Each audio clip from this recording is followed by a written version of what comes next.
We like to welcome everybody to Keep Talking. I'm your host, Michael Gotellsr, and I got a great guest with me today. You go by CC Fann? Mm-hmm. You go by CC Fann. I go by CC. She goes by CC Fann. And she has a book here, Common Sense. Don't play the game with an inmate. Boy, so how you been, CC? Oh, I've been doing amazing. Been doing amazing? Yeah, I have. I'm enjoying living in what we call the southeast of Augusta, down there, and meeting new people. It was a big change moving from Wrightsville after being there all my life. And but I'm down there with my babies and everything, so I've been doing great. I'm teaching and coaching. Great. I'm just gonna jump right into the interview. Mm-hmm. What really inspired you to write? Well, before I ask you that, just give me a narrative of which direction this book going in. Well, the narrative is addressing officers. It's not the bash inmates, because we already know officers that work in the corrections and jails. Okay. All right. Okay. It's to assist them into keeping their jobs. We do know that all departments have policies and ethics that we all have to go by to make sure that we follow the letter of the law, so that we won't end up being an inmate too. And I feel like some people, when they hear the book or hear the title, oh, she's bashing inmates. No, we already know an inmate gonna be an inmate all day, every day, no matter how long he's an inmate. But it's up for us as officers to have that standard so that we can do our job. As we used to say, do 8, hit the gate, right? I have to guide it. But so in 2007, when I wrote that book, Captain Jordan, Matthew Jordan, and Anthony Washington, who was our warden, I used to train a lot of new hires that come right out of the academy, and they'll put them on the dorm with me. So basically, what's in the book is what I would tell the new hires and what to expect when dealing with inmates. So basically, in the book is things that you experienced and things that you've seen. Yes. And what you're trying to do, you're trying to deter the newer coming in officers. Yes. On the things they shouldn't do. Yes. Okay. Yes. So basically that comes to my next question on what inspired it. But you done answered it all. Yeah. You done. Yeah, they would say, I'll tell you, Warden Washington, he would say, you need to put all that stuff in a book, because I had first did a love story book. And he said, you write love story, you need to write this book here so that these new officers wouldn't lose their jobs so quickly. And the games that inmates were playing back then wasn't as bad as it is now, though. As I hear in the news and what have you. So I've been keeping up with the data and what have you. But yeah, Anthony Washington, they come in my office, because I was key control at one time. Oh yeah. Yeah. Oh yeah. And they was like, you need to write all that stuff you teaching them on that dorm, put it in a book. And that's what I did. And that's what you did. Man, and it really caused some smoke. It really caused some smoke. You did well with the book. Yes. If I remember around that time, especially out of this area, everybody was talking. See, but they didn't really know what the concept of the book was. Yeah. You know, and I know everybody. This before you retired, though, wasn't it? This before you retired, and everybody like, oh man, the department gonna do this, the department gonna do that. So after you wrote this book and you were still working for the Georgia Department of Corrections, what type of response did you get in that environment, of still being in corrections and wrote a book about corrections? One of the things, as we know with the state, they have a law or a policy that you can't work for the state and sell to the state. They call it double dipping. So that's where I was able to retire out, so that I can be able to sell to all of the prisons or jail county jails and all, so that they can buy the books for their staff. And then I did get an opportunity to go to Forsyth, and whenever they had a class, and come up for about an hour and a half and teach a workshop. Okay. Yes, and so while we was working it out, whether I was able to still continue to work and sell or not. So I was doing that, and so after I said, hey, you know what, I walked out on faith. I said, let me just retire. And so then I got certified through the American Correction Association. Okay. And so then my customers or consumers, it got broader and broader, and I was able to travel the country. Yes. I was able to travel to Texas and teach workshops out there. They were flying me because Texas is so big. I was at the top of it, I had to fly to the bottom. And then I went to Florida, Mississippi, my country accent, Virginia, Maryland, Kentucky. I was writing articles for corrections.com and several other major magazines that deal with corrections. So, and I get sought out and do television interviews as an expert. I don't know if you remember the case where the maintenance lady up north helped the escapees to escape. It was a few years ago now. I got called in to do an expert on that, what was her state of mind and why she was. Okay. So basically, I know the initial hit because I felt, because when the initial hit, I was like, uh-oh. You know what I'm saying? But after the department really read the book, they started embracing. Yes. And started to support you. Yes. And started to spread the word around the country. Hey, this young lady helped put things in perspective. And now you can look at it and you can learn from it because she put it inside the book. Yeah. Okay, and you traveled all these places. And what was your response? Because sometimes people in places can get territorial. Yeah. What was some of the response around the country as you travel the country? One of the things was because I do write how I talk. I do have that country accent.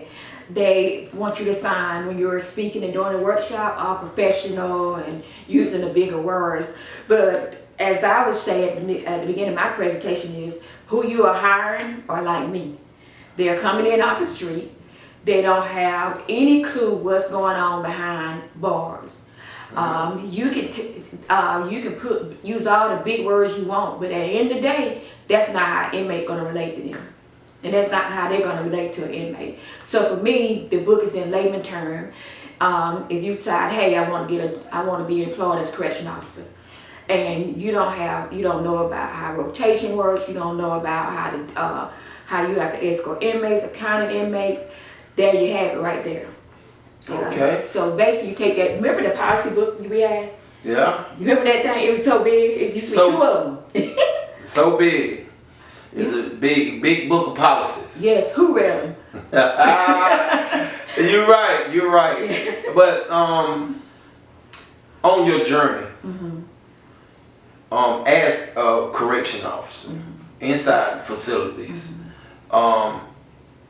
what are some of the positive things that you've seen?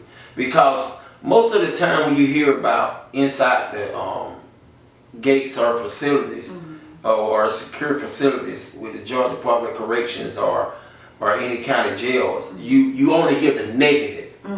So what are some of the positive things that you've seen, and did you put them inside this book?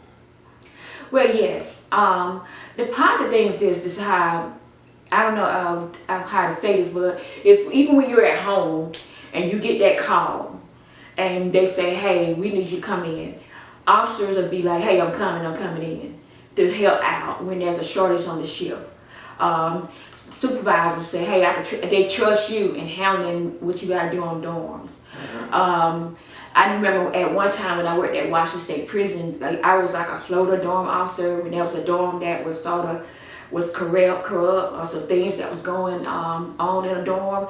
They would say, hey, Fann, because you're going in and being fair, teaching them how to be fair, consistent, and letting the inmate know no matter what you're in here for, we're here to protect you. This is from you, from each other, from the public, to make sure you're safe and to make sure we all safe. I know I love the briefings that we used to have before we go down on shift. To know we all walked in together, walk down on the dorms and go to our posts and then come out together. Those are things that made us feel like a family. Yes. And once we, but once we found out there was a weak link in the family. Yeah. We gonna get to that weak link. Let me stop right there. This is a good place to take a break. Okay. We're gonna go into commercial break and then we're gonna come back with more of CC Fann. Common sense. Do not play the game with an inmate.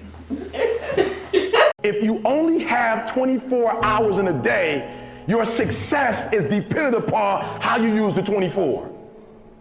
You gotta hear me. People talk about Oprah Winfrey, Ted Turner, Warren Buffett. Listen to me. I don't care how much money you make. You only get 24 hours in a day. And the difference between Oprah and the person that's broke is Oprah uses her 24 hours wisely.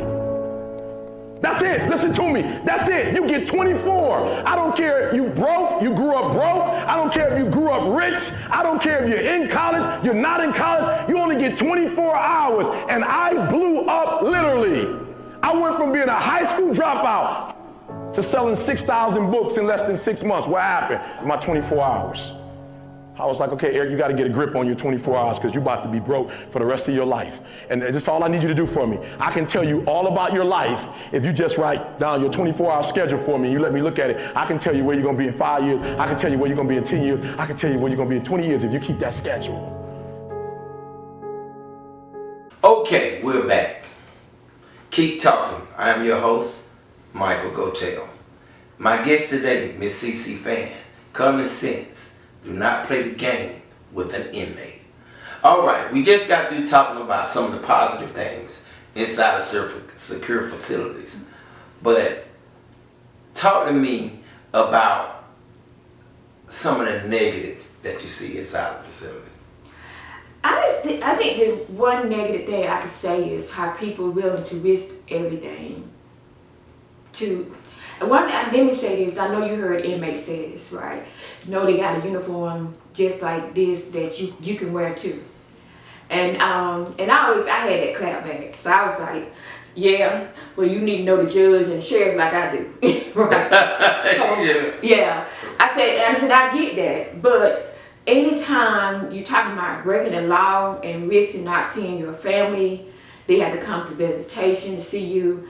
And seeing your family, and you and I both were at visitation, and to see them crying and breaking down, walking out past you, going home, having to leave you in that prison, that to me just hurts. Because when you make that statement to an officer, you want us to inflict that hurt and pain to our loved ones. Yeah, and that's why I know for me, I always, even with my own kids, I say, hey, all right now, I ain't coming to the prison or jail to see you. What? Yeah, and so they were like, but I said it so much to thank God none of them have ever did time, right? So, but because I held to it, I said, you want to get out jail free card, but I was like, it's hurting. Oh yeah. I said, you don't want me crying, looking at you through a glass, and you don't want me crying, and that's not in the book. So, and you don't want me crying in the parking lot. You don't want me crying late nights. If they say they love you. Yeah. And that's what gets me. People always talking about they love their parents, or they love their mom, or whatever, but still put them through all that. Yeah. All that. That's something else. During your journey inside of the facilities, I know you've seen a lot of different things, but I've heard a statement over the years that you can't help who you love. So talk about that just a little bit. Well, it's just like any job. We're around the inmates, not those. I hate saying that. The inmates more than we probably around our family. Cause you're in a dorm 8 hours. and you get to know them. They're working for you, or they're doing the details. You know their names. They're going. You let them go to child the whole day, and you're doing it for 6 days straight. Somewhere in there, that love factor of you building a bond. But as somewhere in there, as when you're briefing, that 20-minute briefing, the people that you're in that briefing with, you should have more of a bond with them than the inmates on the dorm. But you know what though? You can almost tell when somebody is doing something wrong because being in a supervisor role like I was, you see change in people.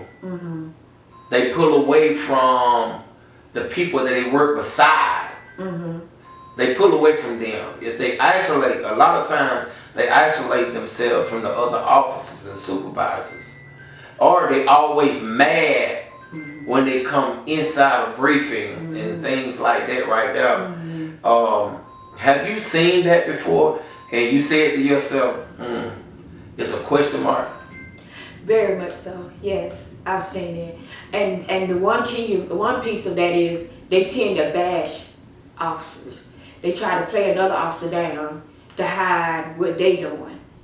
And I had that experience because, and that's not in the book, when we had the YDC. I don't know if you was with us. Yes. Remember I came out in 2000. Yes, okay. I came out in 2000. So, and remember the riot that they had in the dining? Yeah, of course. And so...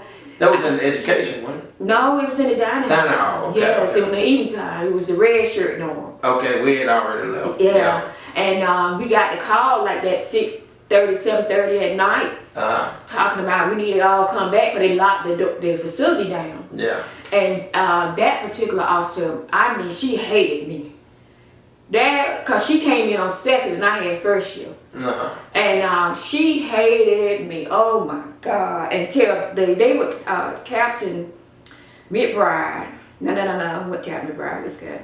It was Captain Jordan. Yeah. He called me. He was talking to me. He said, "Fann, what you did to her?" I said, "Nothing." He said, "Now, Fann, what you do? Cause everybody know you. Yeah. You'll give it to somebody." And I'm like, I haven't did a thing. But what we noticed was during my shift, it was orderly. But when she came on, the chaos. Yeah, and she hated. Well, I was like, "Why you lying on me? I don't even know what you're doing." You know. Yeah, you don't know. They think that once you see, that's one thing about inside a secure facility, and you know the consequences of when you get caught doing wrong. You tend to think everybody's watching you. Paranoid. You tend to think everybody's talking about you. And as a frontline supervisor, when I was a lieutenant, I was talking to him. You know how? No, you didn't ever work. You didn't ever work up under me, but my saying was, if you're doing something, stop. Yeah. Stop. Yeah. That's it. Stop. We ain't worried about nothing. Ain't nobody gonna say nothing. Ain't nobody finna touch you. Ain't nobody finna blackmail you. Ain't nobody finna nothing. You know what I'm saying? If you're doing something, stop. Period. I got you. I used to sell, and I guess when I was at female facilities, and I watched State Prison, we had a female over there, and I said, it was over there then. Yeah, and I said, you ain't got to tell on me, I'm telling myself. So they like, what? I said, yeah, hold on, pick that phone up. So guess what? I'm sorry, but yes, I use it for family. I curse. You go bad. Yeah. Man, that's crazy. It's crazy that you say that, right? Yeah. Because my whole thing was, I didn't want anyone that was working on my shift to curse out the inmate. I never wanted them to disrespect the inmate. Most of the inmates was older than them. Even the inmates that I was older than, I used to call them sir. Because I give them that respect because I expect it back. Because if any disrespect comes, it's going to be on that end. So when I get ready to do the business, It ain't no, you know what I'm saying? Ain't no doubt. Ain't no doubt in my mind it wasn't me. That's right. You know what I'm saying? So by you mentioned about the cussing out part, that was an issue back then, and I think it's still an issue today. When someone that's 20 years old cussing out a 50-year-old. That's horrible to me. That's a problem. While we're saying inmate alive to make sure the audience know what we're talking about, on the dorm, I didn't feel like I need to call you inmate so-and-so. I was like, you're Mr. and Miss. Or yeah, Mr. Yeah. Yes. Sir. And I had an inmate. I would say, why you don't? I said, cause I don't. For me, what you did to get in here, I didn't put you in here, and I can't get you out. So I'm gonna give you your respect. Whatever you did, that between you, God, and whoever that person did. It's how you treat me. That's right. How I'm gonna judge you. So, and from that, I think most of the inmates, why they would say I was a B. Of course. Yes. But they knew that I came in to do my job. They knew I had my rules. That I'm gonna give you. If you want to talk to your counselor, I'm gonna call your counselor. If you need to talk to the preacher, the chaplain, I'm gonna call the chaplain. Yeah. Anything else besides what the state said you have, that ain't me. Yeah. Well, that's the way it should be. Yes. But everybody have different personalities. Everybody has different management styles. I don't knock either one of them as long as they within the rules and regulations. But as your journey as a correction officer and as a training officer, what were some of the challenges that you ran into when you training a new cadet, male or female? I think that when you have someone go behind you and changing up what being taught, you know, what the academy taught us to do, or what the policies say that we're supposed to do. And that's why I say you hate for any officer to get with those veteran officers. And let's call it what it is. Being in these small towns, corrections at that time was the job to go to because you had benefits. Yes. You had more benefits than school teachers, to me, seem like. It did. Yes, and you got a nice salary. More salary, yeah. Yes, you can take sick leave, you can take annual leave. You knew what your salary was going to be. Yes. Opposed to working an hourly job. Yes. And so here you are, you got all your benefits. You need to take an annual leave day, you get an annual leave. You still getting paid. Yes. Yeah, and trust me when I say having 3 kids, and that was in sports, going to their games and stuff, knowing that I could take off and still get paid. Yeah. That to me, that was a blessing. That's a blessing. That was a blessing. So praise him. Praise him. But getting these jobs, and you got to punch a clock, I got to leave, punch out. To me, my years was, ain't no way I'm giving up this here. This was like golden. Oh yeah, most definitely. This was golden. Most definitely. To do something that's illegal or against what we were taught.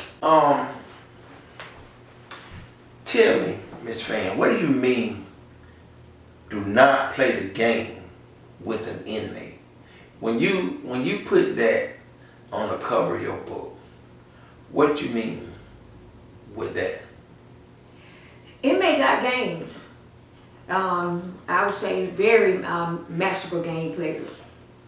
And that, because they don't have nothing but time on their hand, that's all they do. It's like, I'm a real competitor. I love sports.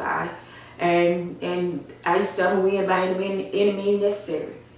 And for when I say do not play the game of inmate, don't think you can beat them. If you feel like you're gonna join them and you think you can beat them by yourself, you can't.